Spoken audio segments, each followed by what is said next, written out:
tous, bienvenue sur Germaine. Ça va Germaine? Oui, ça va, ça va.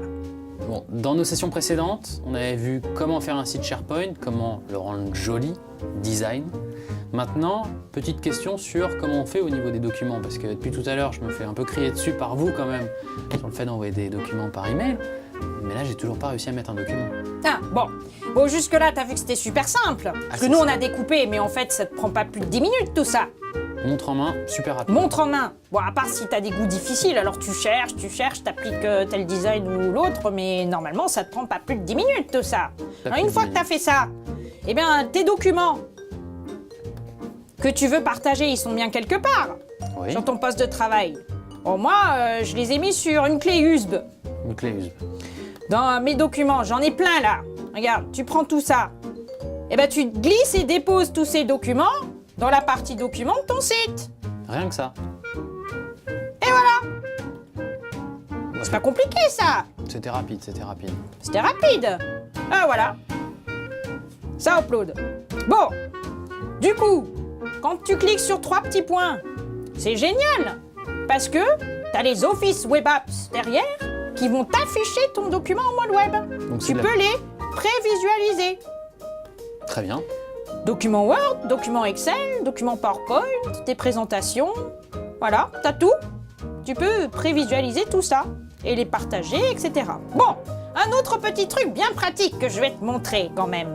Parce que ça, tu vas me dire, il faut tout le temps que tu ailles sur le SharePoint pour retrouver tes fichiers. Il faut tout le temps que j'aille sur le SharePoint Eh ouais. pour être...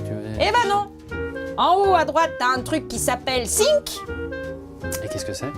Bah, Sync comme synchroniser. D'accord. Tu cliques dessus. On clique. Et il va te proposer de synchroniser tous tes documents sur ton poste de travail pour les retrouver dans ton explorateur Windows. Comme si ces documents étaient sur ton disque dur en local. Alors tu dis, voilà, la première fois, il faut juste synchroniser une première fois. Cela ne devrait pas prendre longtemps qu'on te dit. Eh ben, tu fais confiance, ça prépare la synchronisation et ça va synchroniser. Ça y est, c'est fini. C'était du rapide. Afficher mes fichiers.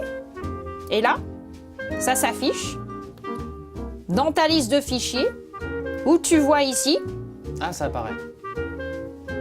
Du coup, c'est dans tes sites SharePoint, ton document. Et du coup, ce que tu peux faire, eh ben, tu peux l'ouvrir quand t'es pas connecté. Et quand t'es connecté, t'es même pas obligé d'aller sur le SharePoint. Tu ouvres ton document et tu peux même collaborer à plusieurs sur le document. Donc c'est un peu ce qu'on avait dans la version post-client du SkyDrive pour le grand public. C'est exactement le même scénario. Mais en mieux, en pro. Ah bah c'est pro, donc ça reste dans l'entreprise. Et tu peux le faire sur tous tes documents d'entreprise. Bon, bah c'est... Capiche? Je commence à comprendre. Et T'es bien. La partie newsfeed, là, ça sert à quoi, là? Parce que c'est un petit peu... Bah ça c'est autre chose, c'est pour le conversationnel. Mais on va rester sur le document, hein. D'accord. Donc, le boulot du jour, c'est mettre à jour des documents? Partager des documents, les synchroniser sur ton poste de travail avec SkyDrive Pro. Super. Voilà, et le tour est joué. Bon, bah rapide, précis, en plus ça dure pas longtemps. Super rapide. Bon, bah merci Mamie Germaine, Mais je t'en prie. merci à tous et à très bientôt.